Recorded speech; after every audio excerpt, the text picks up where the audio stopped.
The message arrived on every human communication device simultaneously. From the smallest personal tablet on Earth to the largest military screens on the furthest colony, the same transmission played. A towering, crystalline being filled the screens, its body shimmering with colors that had no names in human languages. This was the High Arbiter of the Galactic Council. Ruler of 847 species across the galaxy, Admiral Junho Park stood in the command center of Earth's First Defense Fleet, watching the transmission with cold eyes. Around him, officers froze at their stations. The High Arbiter's voice echoed through every speaker, translated into perfect Korean, English, Mandarin, and 200 other human languages. Humanity, you have been judged. Your expansion into the galaxy has been aggressive and unlawful. You have colonized systems without permission. You have built military vessels without oversight. You have refused to acknowledge the authority that has maintained galactic peace for 3,000 years. The Galactic Council hereby delivers its final ultimatum. The High Arbiter's form seemed to grow larger, more imposing. You will immediately cease all colonial expansion. You will surrender 70% of your military fleet for decommissioning within 60 days.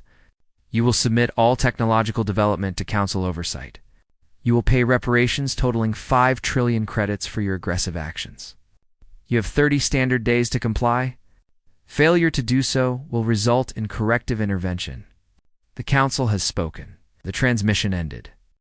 For a moment, silence filled the command center. Then chaos erupted. Officers began shouting reports, screens filled with incoming messages from every human colony, and emergency channels lit up across all frequencies. Admiral Gunho Park raised his hand, and slowly order returned. "Get me the unified government," he said quietly, "and find out where Ambassador Minho Choi is right now, halfway across the galaxy." Ambassador Minho Choi stood in the Grand Council chamber, a structure so vast that it could hold representatives from nearly 1,000 species. He had been Earth's voice to the Council for 3 years, and in that time, he had learned to read the room. What he saw now made his blood run cold. The assembled representatives were not angry or concerned. They were bored. Some were chatting amongst themselves. Others were already preparing to leave. This was theater to them, a performance they had witnessed dozens of times before.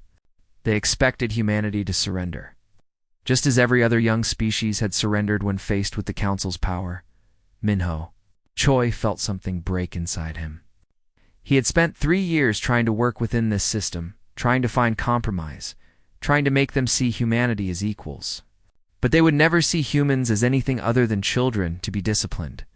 He accessed his personal communication device and sent a single encrypted message back to Earth. "They expect us to bow. I recommend we stand." On Earth, the unified government convened an emergency session. Leaders from every nation, every colony, every human settlement joined the virtual conference. The debate was fierce. Some argued for compliance, pointing out the impossible odds. The Council commanded fleets numbering in the tens of thousands. Humanity had barely 300 warships across all of its space, Dr. Hannah Kim. Earth's chief xenodiplomat presented her analysis in a calm, measured voice. Compliance means the end of human sovereignty. We become a client state, our technology controlled, our expansion halted, our future decided by others. We will stagnate for centuries while the Council dictates every aspect of our civilization. "And war means extinction," countered one of the colonial governors. "Have you seen their fleet numbers? We would be fighting 847 species." Admiral Junho Park spoke up from his fleet command. "Not all of those species are willing participants. My intelligence suggests many of them are subjugated states themselves, forced to contribute ships and resources to the Council. They follow out of fear, not loyalty. Oh, that still leaves us outnumbered." 800 to 1, another voice argued. The debate raged for 6 days. Analysis teams worked around the clock, pulling every piece of data they had on the Galactic Council. Military strategists ran simulation after simulation, each one showing humanity's defeat. Diplomatic experts tried to find any possible compromise that would preserve human freedom. Then a junior analyst named Boram Song made a discovery. She had been reviewing 3,000 years of council history, looking for patterns. What she found changed everything. They have never fought a real war, she announced to the War Cabinet. In 3,000 years, the Council has never faced an opponent with comparable technology. Every species they have subjugated was either pre-space flight or had just achieved faster-than-light travel. They use overwhelming numbers to suppress resistance before it can organize. But they have no experience with actual peer-to-peer combat. Dr. Hannah Kim leaned forward. Their military is designed for suppression, not warfare. Exactly, Borumsong continued. They send massive fleets to intimidate. If that fails, they lay siege and wait for surrender. But they do not know how to fight an enemy that fights back with equivalent weapons and tactics. Their last real war was 3,000 years ago, and they lost billions before they formed the Council to prevent it from happening again. The room fell silent as the implications sank in. The Galactic Council was powerful, but they were also afraid. Their entire structure was built on preventing war, not waging it. Admiral Junho Park stood. Give me operational command of all human forces. Give me 30 days. And give me authorization to prepare for war. The vote was not unanimous. Many still believed compliance was the only path to survival. But the majority chose to stand. Humanity would not bow. Ambassador Minho Choi received his instructions on the 29th day. He was to return to the Grand Council chamber and deliver Earth's response. The document was sealed, but he knew what it contained. He had helped write it. As he traveled back to the Council's home system, he thought about what would come next. Humanity was choosing war against an enemy that outnumbered them almost 1,000 to 1. It was insane. It was impossible. It was the only choice they could live with. The 30th day arrived. Minho Choi stood once again in the Grand Council chamber, the sealed document in his hands. The High Arbiter looked down at him with something that might have been pity.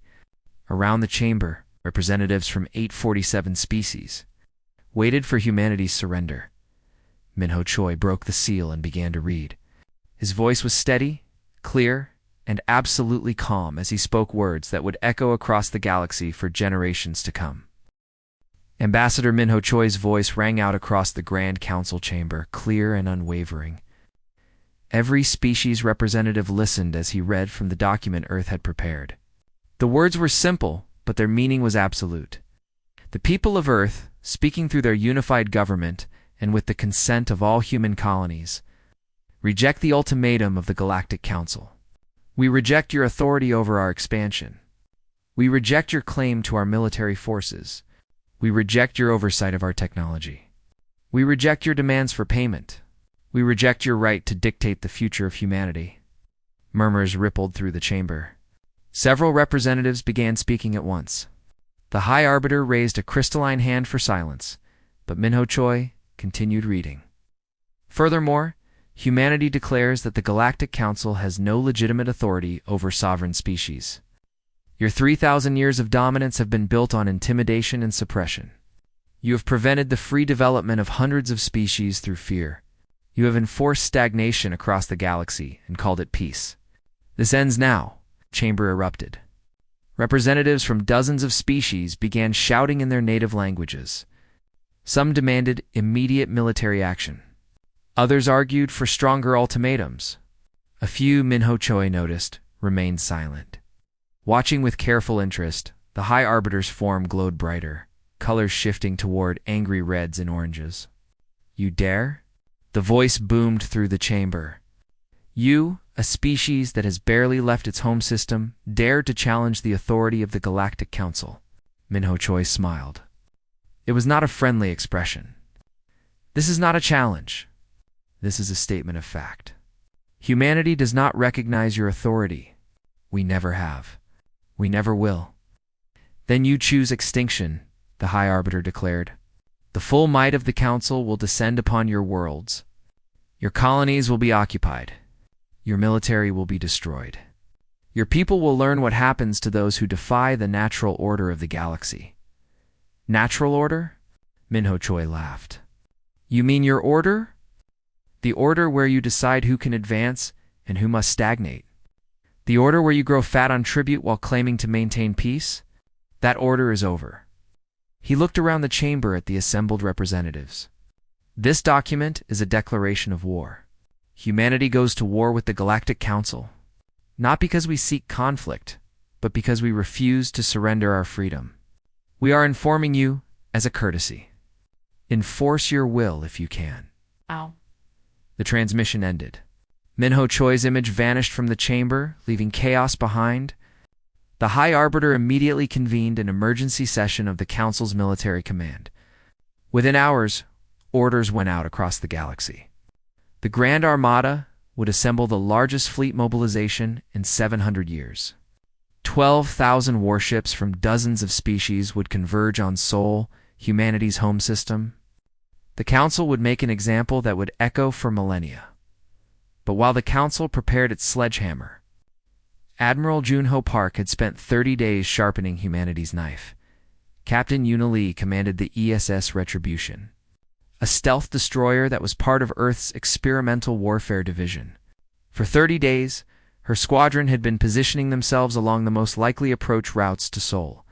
They used no active sensors, generated minimal heat signatures, and drifted through space like debris. When the Council's Vanguard fleet arrived, they would be invisible. In a hidden facility on Mars, engineer Hyun Kong put the finishing touches on his life's work. He had studied every piece of Council technology humanity had captured or traded for. He had found the weakness. Council shields operated on a frequency harmonic that had remained unchanged for thousands of years. Why would they change it?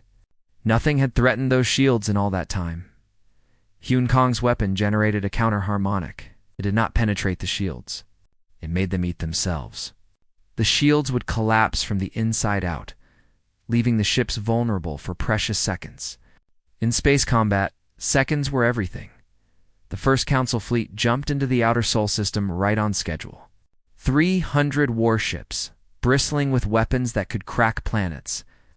The fleet commander sent out scanning waves, searching for the desperate defensive positions he expected to find. There was nothing. For 8 minutes, the Council ships scanned empty space. Their commander grew confident. Humanity had fled. They would find the colonies and bring them to heel without a fight. Then Captain Out. Una Lee gave the order.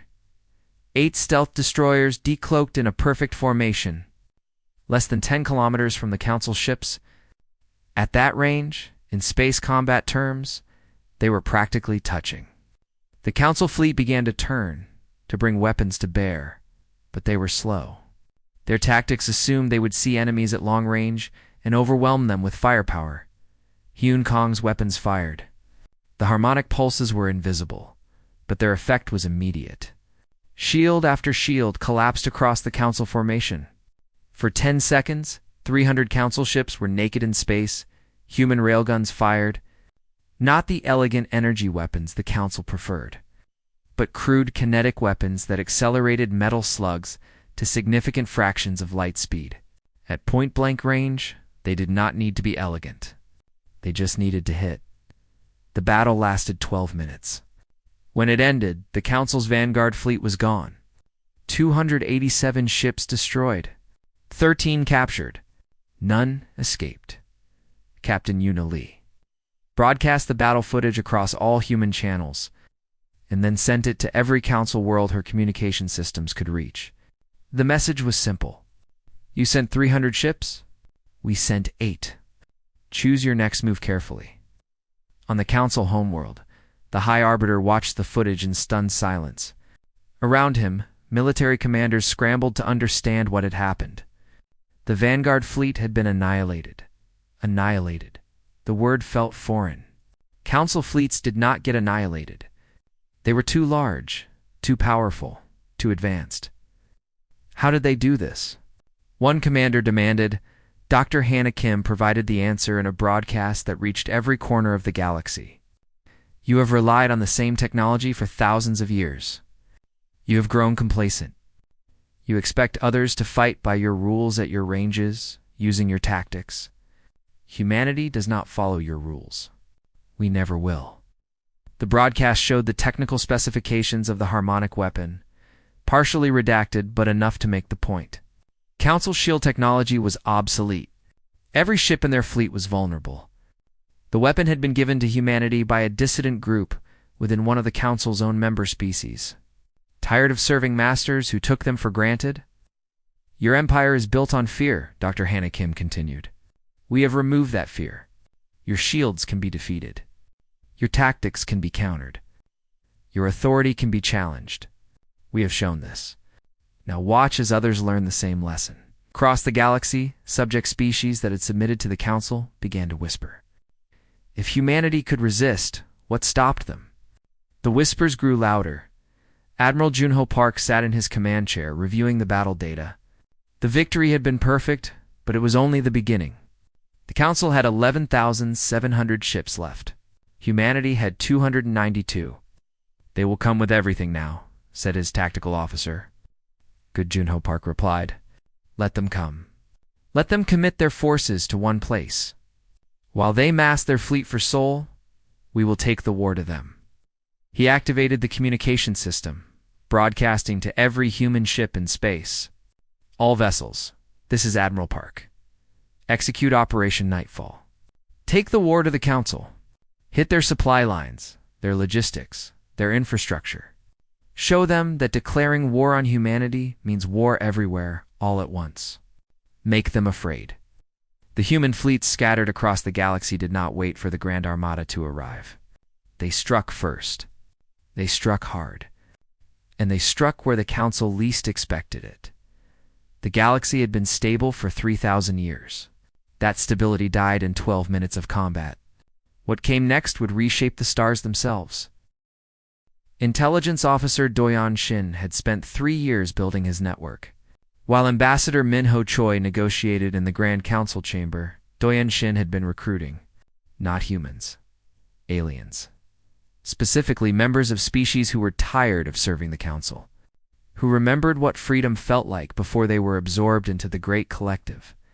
His agents sent him target data, supply depots that kept the Council fleets moving, communication relays that coordinated their vast empire, administrative centers where bureaucrats decided the fate of billions. These targets were spread across 12 sectors, lightly defended because they had never needed heavy defense. Who would dare attack Council infrastructure? Admiral Junho Park reviewed the target list and smiled. Send the coordinates to all fleet commanders. Simultaneous strikes. Make them understand that nowhere is safe. The human ships moved. They were outnumbered, but they were fast, and they knew exactly where to go. The Council's Grand Armada was still assembling, still organizing itself for the massive strike on Sol. They expected humanity to defend their home. They did not expect humanity to attack. Commander Senna-O stood on the bridge of a marine assault ship, watching the planet below. It was called Telvin IV, an administrative world where Council bureaucrats processed paperwork for a dozen subject species. The planet had minimal military presence. Why would it need more? It was deep inside Council space, hundreds of light years from any threat. All teams ready, reported her second-in-command. Drop, Sino-O ordered. 50 assault pods screamed through Telvin IV's atmosphere. Point defense systems tried to track them, but were overwhelmed. The pods landed in a coordinated pattern around the planetary administration complex. Marines poured out, moving with practiced precision. The local security forces were not prepared for a ground assault. They were trained to handle protesters, not combat troops. Within 20 minutes, Commander Sineo's Marines had seized the complex and captured the regional governor. She broadcast from the governor's own office. The alien official sitting bound behind her. People of Telvin IV and all worlds administered from this location, we are not here to conquer you. We are here to show you something. She activated the governor's computer system, accessing files that were supposed to be classified. Your governor keeps records. Records of how much tribute you pay to the Council. Records of how that tribute is distributed. Almost nothing comes back to you. It goes to maintaining fleets that suppress you. It goes to enriching Council core worlds. You are not members of the Council. You are resources to be harvested. The broadcast went out across all channels. Commander Senna-O and her Marines held the complex for 6 hours, long enough to copy every file, every record, every piece of evidence. Then they withdrew before the Council's response force could arrive. But the damage was done. The people of Telvin, 4, and a dozen other worlds had seen the truth. Protests began within days. Dr. Jae-yoon was a xenobiologist, not a soldier. But she understood something that many human military commanders did not. The Council was not a unified entity. It was a collection of hundreds of species, each with their own history, their own grievances, their own reasons for compliance. She identified 17 species that had been forcibly absorbed into the Council within the last 500 years. Species that still had cultural memory of independence. Species that had never stopped resenting their subjugation. When human fleets liberated a Council-subjugated world, Dr. Jae-yoon's protocols were followed. The Marines went in, defeated any Council forces present, and then they left. They did not occupy. They did not demand tribute. They did not establish control. They simply removed the Council's presence and departed. This single act broke the Council's narrative. The Council claimed they were protecting the galaxy from chaos, that without their oversight, species would war against each other endlessly. But humanity demonstrated something different. They fought only the Council, not its subjects. They offered freedom without demanding submission in return. The first species to formally break from the assault was a reptilian race called the Venth. Their homeworld had been liberated by a human fleet, and when offered their independence, they took it. The Council sent ships to bring them back in line. Human ships arrived first. The Battle of Venth was short.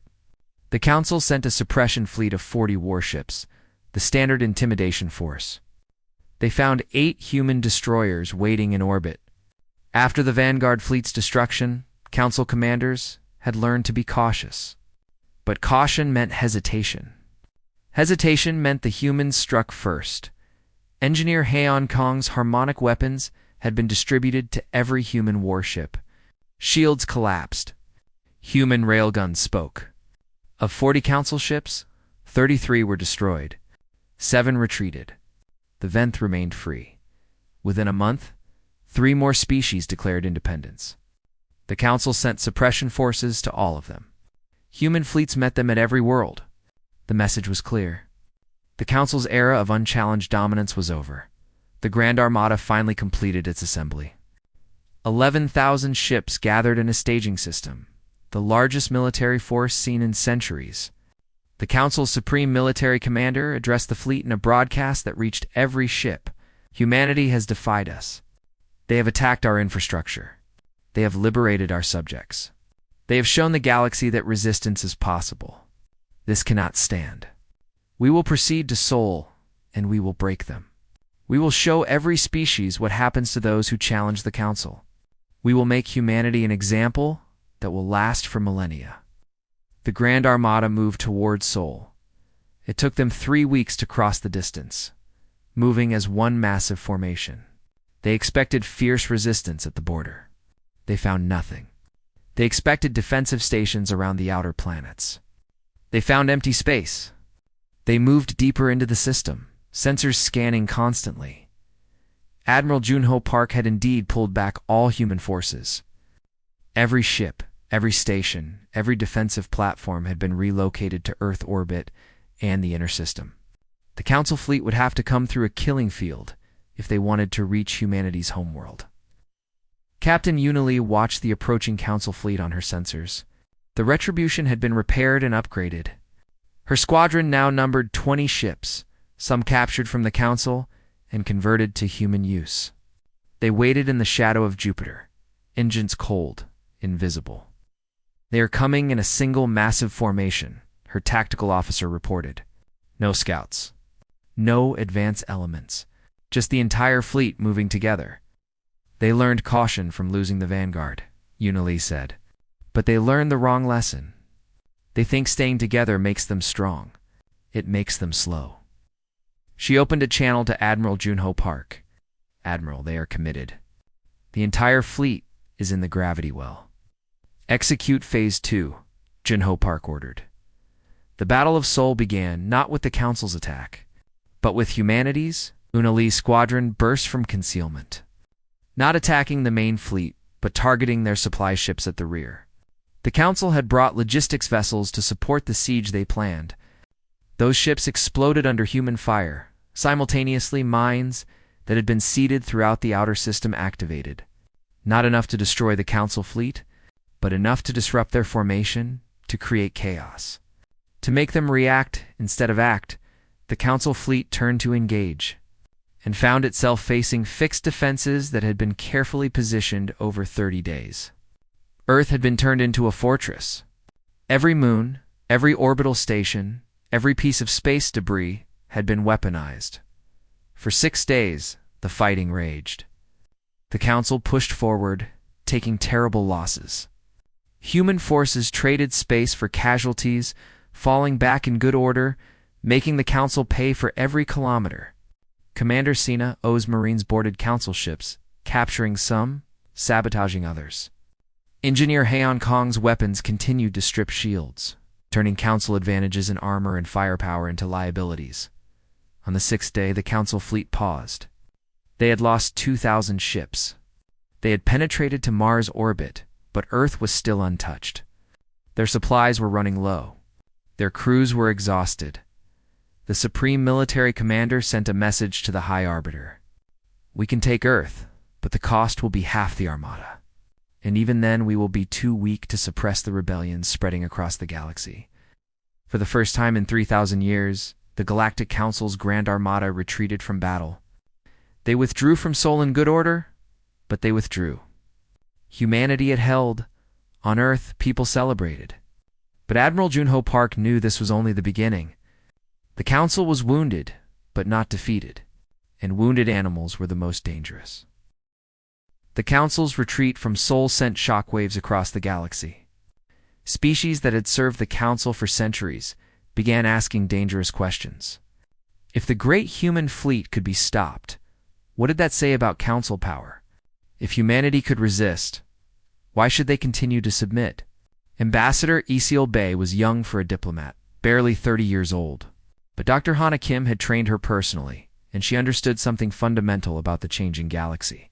This was not about military victory anymore. This was about breaking the idea that the Council was inevitable. She traveled to 12 different worlds in 8 weeks. Meeting with leaders of species that were wavering in their loyalty to the Council, her message was always the same. "We are not asking you to join humanity's war. We are asking you to reclaim your sovereignty. We will help you defend it." 3 species formally petitioned the Council for release from their treaties. The Council refused and labeled them as rebels. Suppression fleets were dispatched to bring them back into line. But when those fleets arrived, they found human warships already in orbit. The Council faced an impossible choice. They could fight the humans and risk more losses, or they could let subject species leave and watch their empire unravel. They chose to fight. They lost every engagement. General Taiyang Han commanded the Colonial Defense Forces, the military units stationed at human settlements outside Sol. He was a pragmatic man who understood that wars were won by breaking the enemy's will to fight. Military victories were important, but political victories were decisive. He proposed Operation Cascade. 30 simultaneous strikes against Council facilities across 10 sectors. Not military targets. Symbols. The Council maintained enormous monuments to their authority. Grand structures meant to inspire awe and demonstrate permanence. General Taiyang Han wanted to demonstrate that nothing was permanent. The operation launched at midnight, coordinated across vast distances by quantum communication. Human Special Forces teams hit administrative centers, diplomatic enclaves, and cultural monuments. They did not kill civilians. They did not cause unnecessary destruction. They simply proved that Council authority was a fiction that humanity could erase. 1. A team destroyed a 3,000-year-old statue on the Council homeworld itself. Another sabotaged a communication hub that coordinated traffic for an entire sector. A third broadcast intercepted Council military orders across open channels, showing the subject species exactly how the Council discussed them, not as partners, but as assets to be managed and problems to be solved. Dr. Henna Gim coordinated the information warfare component of the campaign.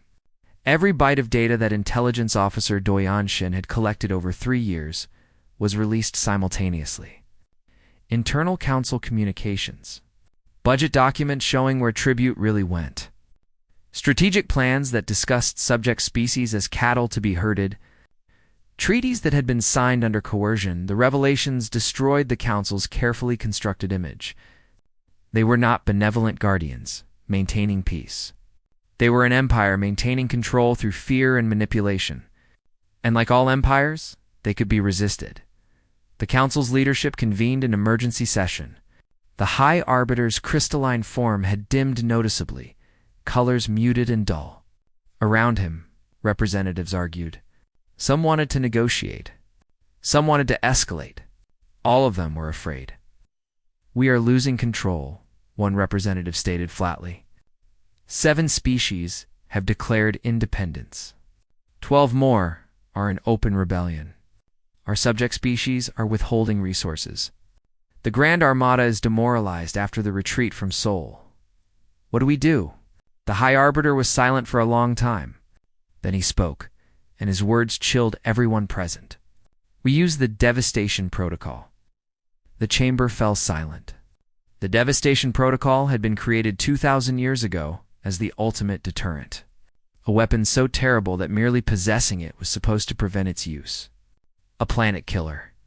The Council had banned its deployment for millennia, keeping only a single functional device in reserve for existential threats.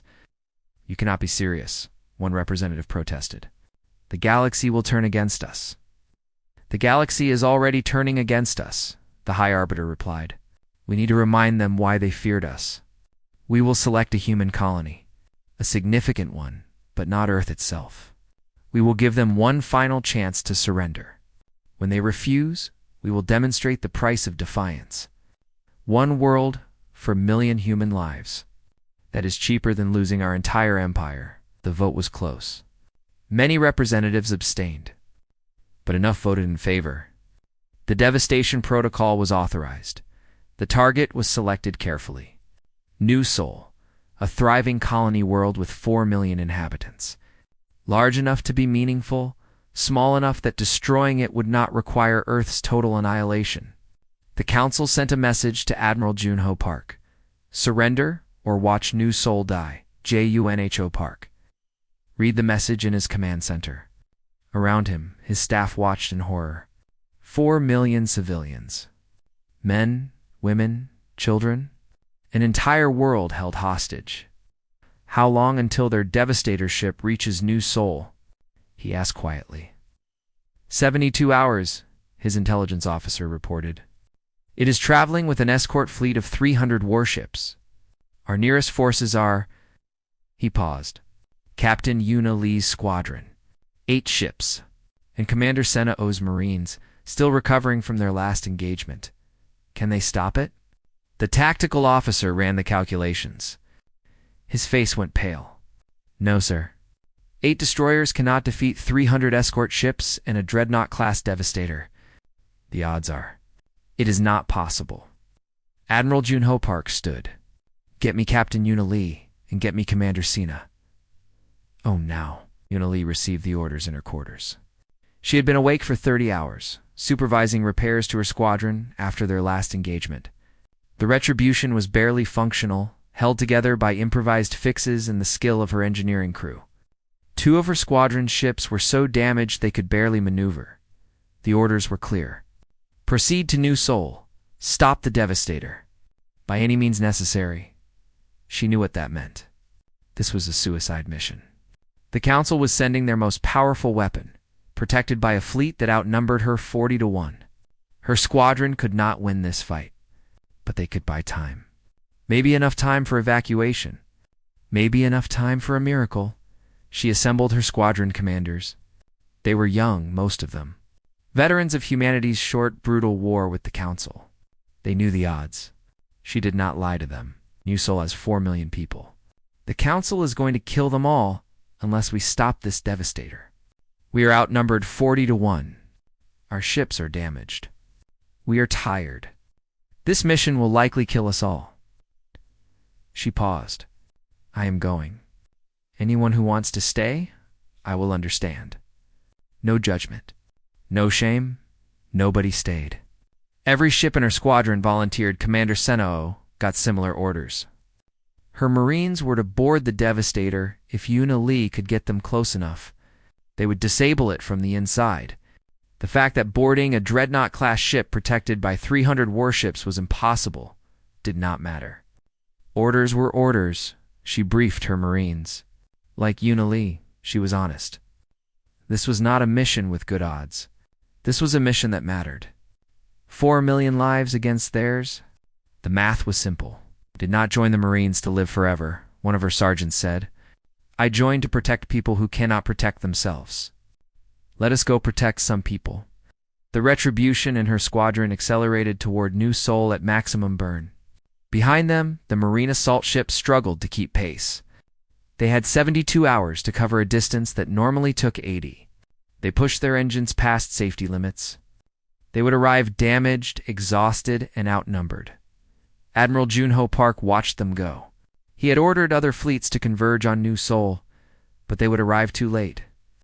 Everything depended on 8 damaged destroyers and a company of Marines. He sent a message to Captain Yuna Lee. Simple, direct. The galaxy is watching. Show them what humanity means.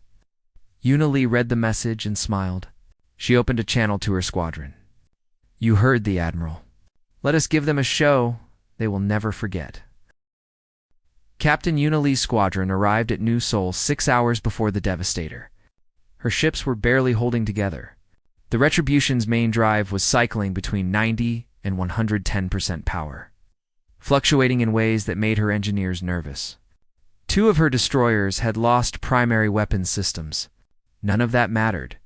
They were here. The planet below held 4 million souls who did not know they were about to die. The Council had not announced their intentions. Why would they? The announcement would come after.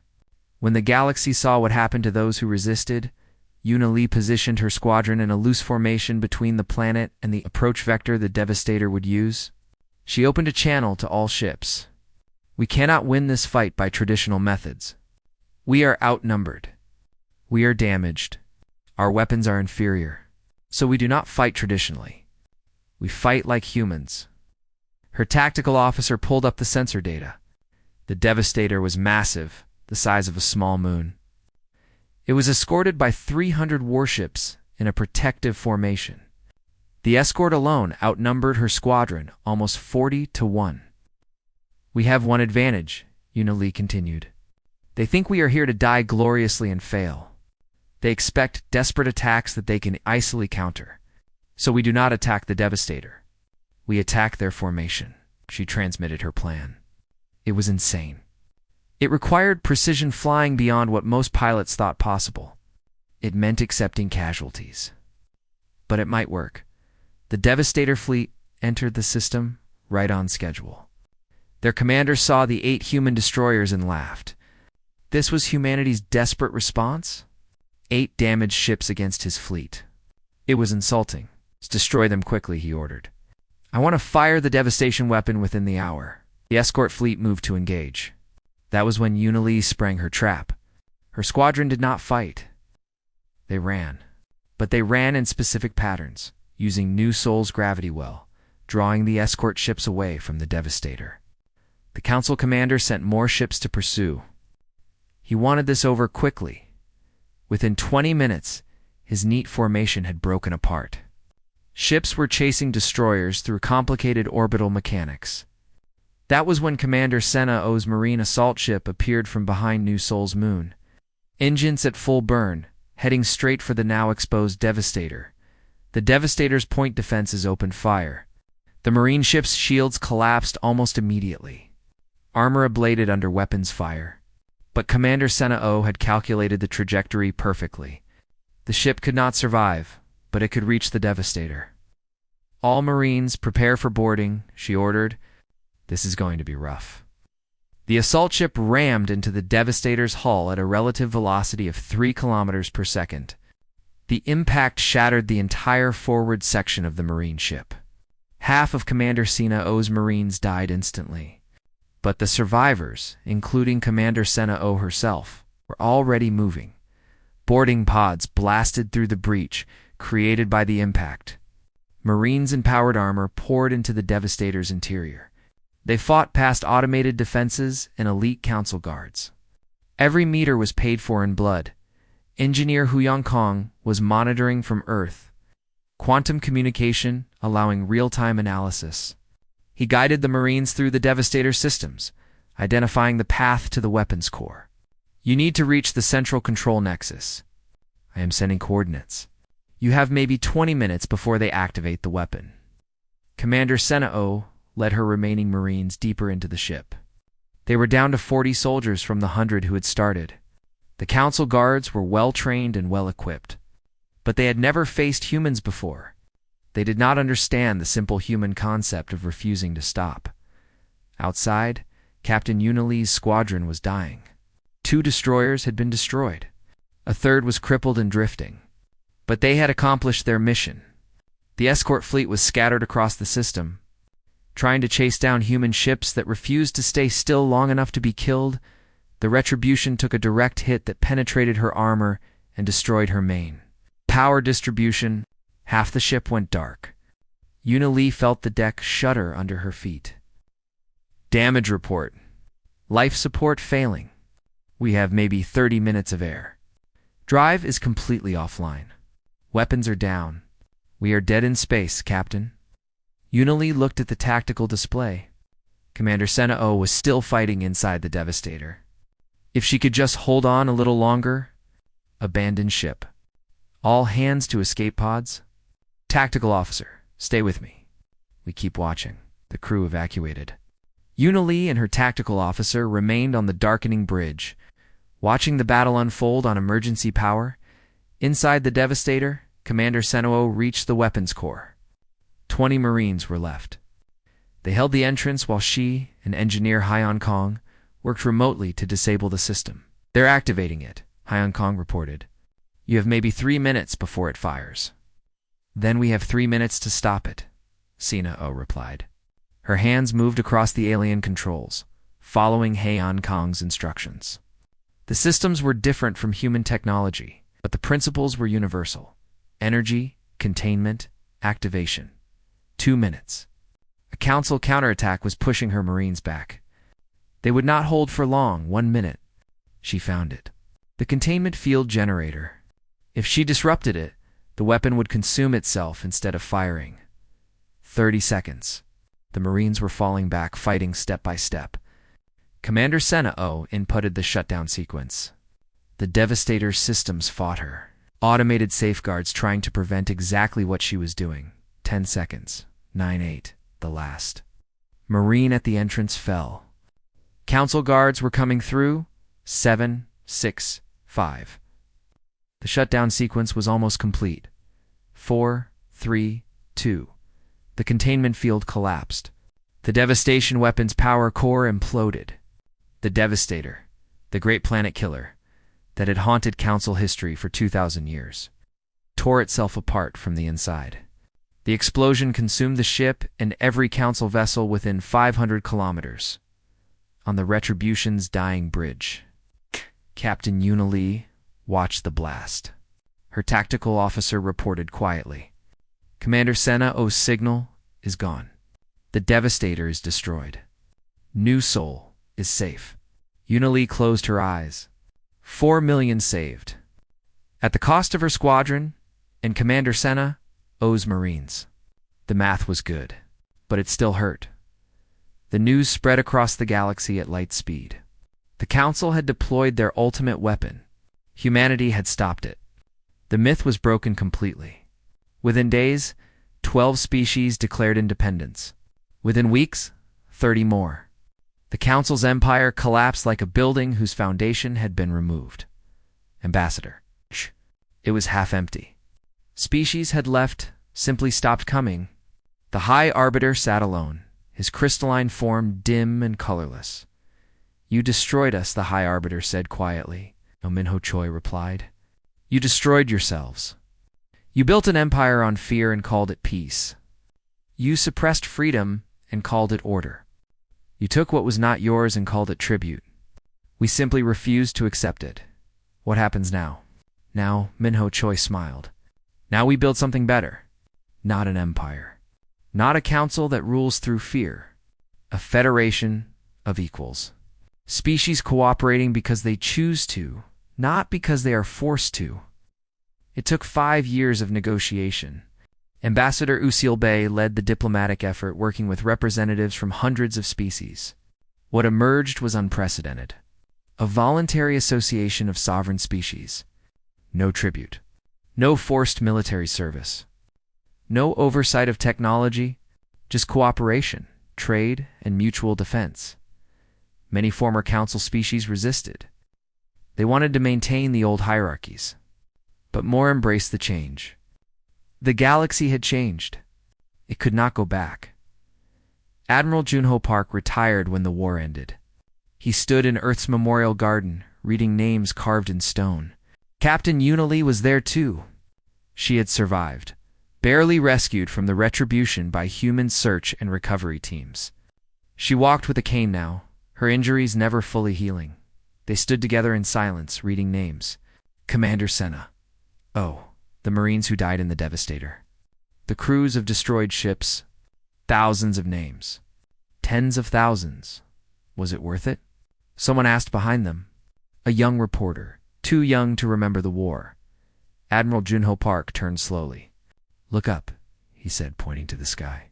Do you see those ships? Vessels from 100 species, coming and going freely.